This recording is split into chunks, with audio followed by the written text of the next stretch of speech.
தை அமாவாசை 2025. தை மாத அமாவாசை முன்னோர் வழிபாட்டிற்குரிய மிக முக்கியமான நாளாகும். வருடத்தில் வரும் மிக முக்கியமான அமாவாசைகளில் ஒன்று தை அமாவாசை ஆகும். உத்தராயண காலத்தில் வரும் முதல் அமாவாசை இது என்பதால் இதை தவறவிடக்கூடாத மிக முக்கியமான நாளாக கருதப்படுகிறது. வருடத்தில் வரும் மற்ற 23 அமாவாசைகளில் விரதமிருந்து முன்னோர்களை வழிபட முடியாவிட்டாலும் இந்த ஒரு அமாவாசை அன்று மட்டும் விரதம் இருந்து முன்னோர்களுக்கு தர்ப்பணம் கொடுத்தால் வருடம் முழுவதும் அமாவாசை விரதம் இருந்து முன்னோர்களை வழிபட்ட பலன் கிடைக்கும். அதோடு நாம் செய்த பாவங்கள் மட்டுமின்றி நம்முடைய 7 தலைமுறை முன்னோர்கள் செய்த பாவங்களும் நீங்கும் என்பது நம்பிக்கை. இந்த ஆண்டு தை அமாவாசை ஜனவரி 29ஆம் தேதி புதன்கிழமை வருகிறது. ஜனவரி 28ஆம் தேதி இரவு 8:10 மணிக்கு துவங்கி ஜனவரி 29ஆம் தேதி இரவு 7:21 வரை அமாவாசை திதி உள்ளது. இது பெருமாள் வழிபாட்டிற்குரிய புதன்கிழமையில் பெருமாளுக்குரிய திருவோண நட்சத்திரத்துடன் இணைந்து வருவது மற்றொரு தனி சிறப்பாகும். இந்த நாளில் 3 முக்கிய பொருட்களை தானம் அளிப்பது மிக மிக சிறந்தது ஆகும். தை அமாவாசை அன்று எந்தெந்த பொருட்களை தானம் செய்ய வேண்டும், யாருக்கு தானம் அளிக்க வேண்டும், எந்த மாதிரியான பொருட்களை தானம் அளித்தால் நவகிரக தோஷங்களிலிருந்து விடுபட முடியும் என்பதை தெரிந்து கொள்ளலாம். தை அமாவாசையில் முன்னோர்களுக்கு பித்ரு தர்ப்பணம் அளிப்பதுடன் தானம் வழங்குவது மிக மிக முக்கியமானதாகும். அதிலும் அந்தணர்களுக்கு தானம் வழங்க வேண்டும் என்பார்கள். எல்லா அந்தணர்களுக்கும் தானம் அளிக்கக்கூடாது. முன்னோர்களுக்கு தர்ப்பண காரியங்கள் செய்து வைக்கும் அந்தணர்களுக்கு மட்டுமே தானம் அளிக்க வேண்டும்.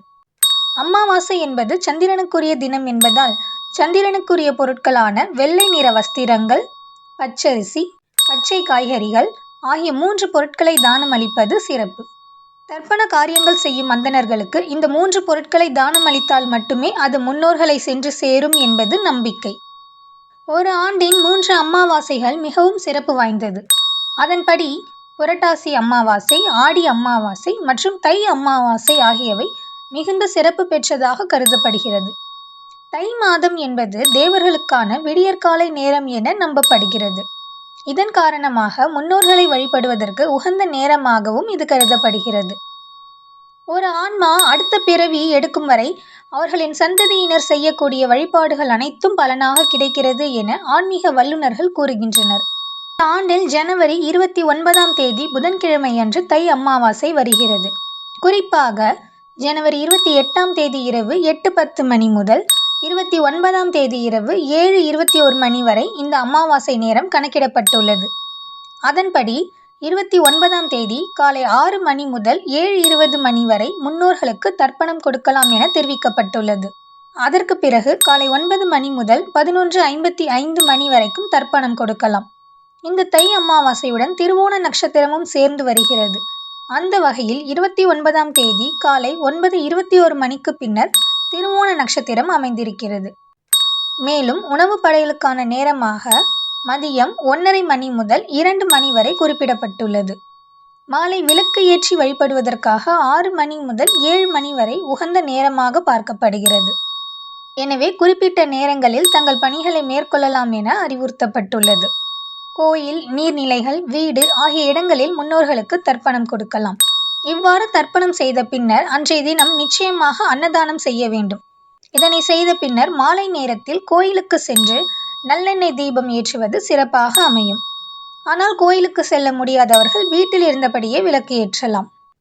அதன் அடிப்படையில் தை அமாவாசை அன்று காலையில் தர்ப்பணம் கொடுப்பதையும், மதிய நேரத்தில் படையல் வைப்பதையும், மாலையில் விளக்கு ஏற்றி வழிபடுவதையும் கடைபிடிக்க வேண்டும் என கூறுகின்றனர்.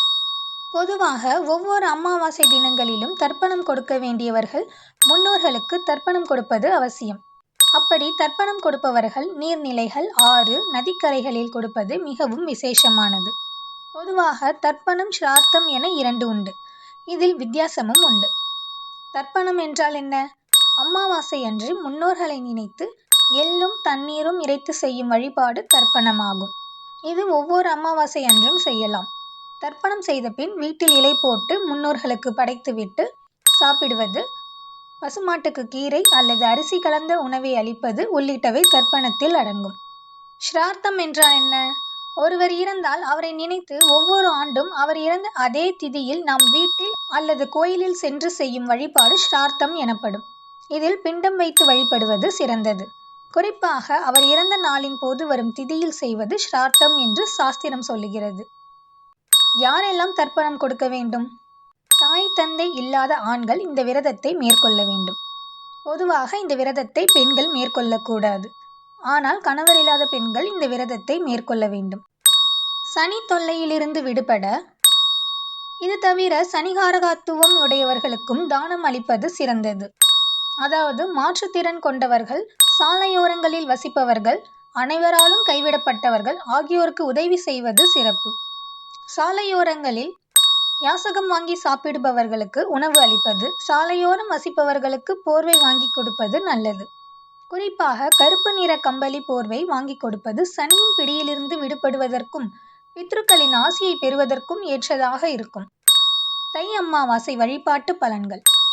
தை அமாவாசை அன்று முன்னோர்களுக்கு விருப்பமான உணவுகளை படைத்து வழிபடுவது பித்ருக்களின் ஆசியை பெற்றுத்தரும். அதனால் நம்முடைய பாவங்களில் இருந்தும் விடுபட முடியும். தை அமாவாசையில் காலையிலேயே முன்னோர்களுக்கு எள்ளும் தண்ணீரும் இறைத்துவிட வேண்டும். இது அவர்களை திருப்தி அடைய செய்யும் என்பதால் நம்முடைய பாவங்கள் மட்டுமின்றி நமக்கு முந்தைய தலைமுறையில் இருந்தவர்கள் செய்த பாவங்கள், பித்ரு காரியங்கள் செய்யாமல் விட்ட குறைகள், தவறுகள் ஆகியன நீங்கி நன்மைகள் அதிகரிக்கும் என்பது ஐதீகம். மிகவும் புனிதமான நாளாக கருதப்படும் தை அமாவாசை நாளில்தான் ராமேஸ்வரத்தில் ஸ்ரீ ராமநாத சுவாமியே அம்பாளுடன் அக்னி தீர்த்தத்திற்கு எழுந்தருளி புனித நீராடுவார் என்றால் இது எவ்வளவு சிறப்பான நாள் என்பதை பார்த்து கொள்ளுங்கள். இந்த நாளில் புனித நீராடினால் கர்மாக்கள் நீங்கும் என்பது ஐதீகம். எப்படிப்பட்ட மோசமான நிலையில் நம்முடைய வாழ்க்கை இருந்தாலும் அந்த நிலைமை மாறும். தை அமாவாசை திருநாளில்தான் திருக்கடையூரில் அபிராமி பட்டர் அபிராமி அந்தாதியை அருளிய திருநாள் ஆகும்.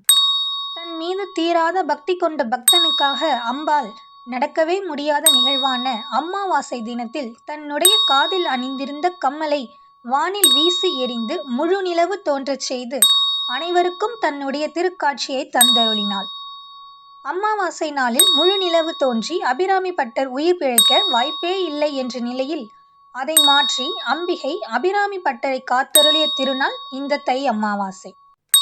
இந்த உற்சவம் இன்றும் திருக்கடையூரில் வெகு விமரிசையாக தை அமாவாசை அன்று நடைபெறுவது வழக்கமாக உள்ளது. தீராத கஷ்டத்தில் இருப்பவர்கள், நம்முடைய வாழ்க்கை மாறாதா என நினைப்பவர்கள், மோசமாக இருக்கும் தலையெழுத்து மாற வேண்டும் என நினைப்பவர்கள் தை அமாவாசை நாளில் காலையில் பித்ருக்களின் வழிபாட்டினை மேற்கொள்ள வேண்டும். மாலை 6 மணிக்கு பிறகு வீட்டில் நெய் விளக்கேற்றி வைத்து அபிராமி அன்னையை மனதார வேண்டிக் கொண்டு அபிராமி அந்தாதியின் 100 பாடல்களையும் பாடுவது சிறப்பு. 100 பாடல்களையும் பாட முடியாதவர்கள் அபிராமி அந்தாதியில் உள்ள சில குறிப்பிட்ட பாடல்களை மட்டும் பாடலாம். அதியூறு மத்திர் சுழலும் என் ஆவி என துவங்கும் 7வது பாடல், வந்திப்பவர் உன்னை வானவர் தானவர் என துவங்கும் 14வது பாடல், சொல்லும் பொருளும் என நடமாடும் என துவங்கும் 28வது பாடல், அன்றே தடுத்து என்னை ஆட்கொண்டாய் என துவங்கும் 30வது பாடல், உமையும் உமையொரு பாகனும் ஏக உருவில் என துவங்கும் 31வது பாடல், தனம் தரும் கல்வி தரும் ஒரு நாளும் தளர்வறியா மனம் தரும் என துவங்கும் 69வது பாடல், தங்குவர் கற்பகத் தருவின் நீழலில் என துவங்கும் 75வது பாடல் ஆகிய பாடல்களை பாடலாம். இவை அனைத்துமோ அல்லது ஏதாவது ஒரு பாடலையோ 9 முறை பாட வேண்டும். இந்த பாடல்கள் அனைத்துமே துன்பங்களை விதியை மாற்றக்கூடிய வல்லமை படைத்ததாகும். அபிராமி அந்தாதி பாடலை தை அமாவாசை அன்று மொட்டை மாடி போன்ற திறந்த வெளியில் அமர்ந்து படித்துவிட்டு வானத்தை நோக்கி பார்த்து வழிபட வேண்டும். இந்த பாடல்களை மனதார பாராயணம் செய்துவிட்டு வானத்தை பார்த்தால் அங்கு அன்னை அபிராமியின் வடிவம் தெரிவதை நம்மால் உணர முடியும். இந்த பாடல்களை மனமுருக படிப்பவர்களுக்கு அபிராமி அருளால் துன்ப நிலை மாறி நன்மைகள் நடைபெறும் என்பது நம்பிக்கை.